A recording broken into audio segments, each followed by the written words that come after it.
শহীদ president Ziaur রহমানের ৪৪তম শাহাদাতবার্ষিকী উপলক্ষে ব্রাহ্মণবাড়িয়ার বাঞ্ছারামপুর উপজেলা বিএনপি ও সহযোগী সংগঠনের উদ্যোগে দোয়া মাহফিল ও আলোচনা সভা অনুষ্ঠিত হয়েছে।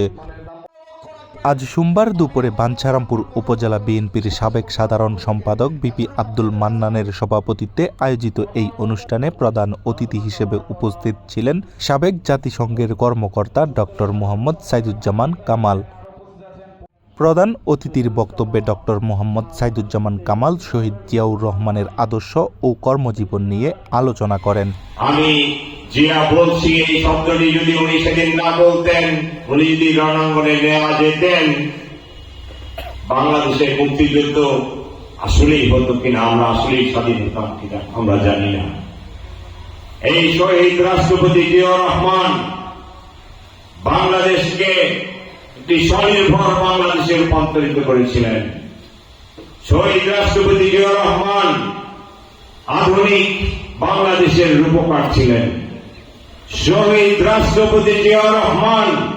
অনুষ্ঠানে প্রধান বক্তা হিসেবে বক্তব্য রাখেন বাঞ্ছারামপুর উপজেলা বিএনপির সাবেক সাধারণ সম্পাদক মম ইলিয়াস।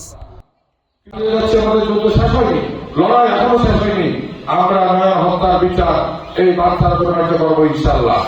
বাঞ্ছারামপুর পৌর যুবদলের আহ্বায়ক ইমান আলীর সঞ্চালনায় অনুষ্ঠানে বিশেষ অতিথি হিসেবে উপস্থিত ছিলেন ব্রাহ্মণবাড়িয়া জেলা বিএনপির সদস্য দেওয়ান বিপি নাজমুল হুদা, বাঞ্ছারামপুর পৌর বিএনপির সাবেক সভাপতি মতিউর রহমান জালু, বাঞ্ছারামপুর উপজেলার সাবেক যুগ্ম সাধারণ সম্পাদক আমিরুল ইসলাম সাজ্জাদ, সাবেক যুগ্ম সাধারণ সম্পাদক মোহাম্মদ জালাল উদ্দিন বাদল, বাঞ্ছারামপুর উপজেলা ছাত্রদলের প্রতিষ্ঠাতা সভাপতি কবির হোসেন, বাঞ্ছারামপুর পৌর বিএনপির সাবেক সাংগঠনিক সম্পাদক মোহাম্মদ রিপন মিয়া, বাঞ্ছারামপুর উপজেলা যুবদলের সদস্য সচিব মোহাম্মদ জিশান সরকার, উপজেলা স্বেচ্ছাসেবক দলের আহ্বায়ক উমর ফারুক, বাঞ্ছারামপুর পৌর ছাত্রদলের সাবেক সভাপতি ইব্রাহিম সরকার সহ আরও অনেকে।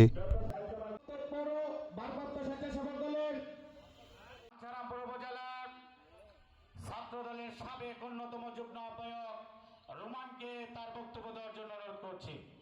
না বললেই আপনারা প্রোগ্রাম শুরু করে দেবেন। বেশি লোকের আমি আমার সংক্ষিপ্ত আলোচনা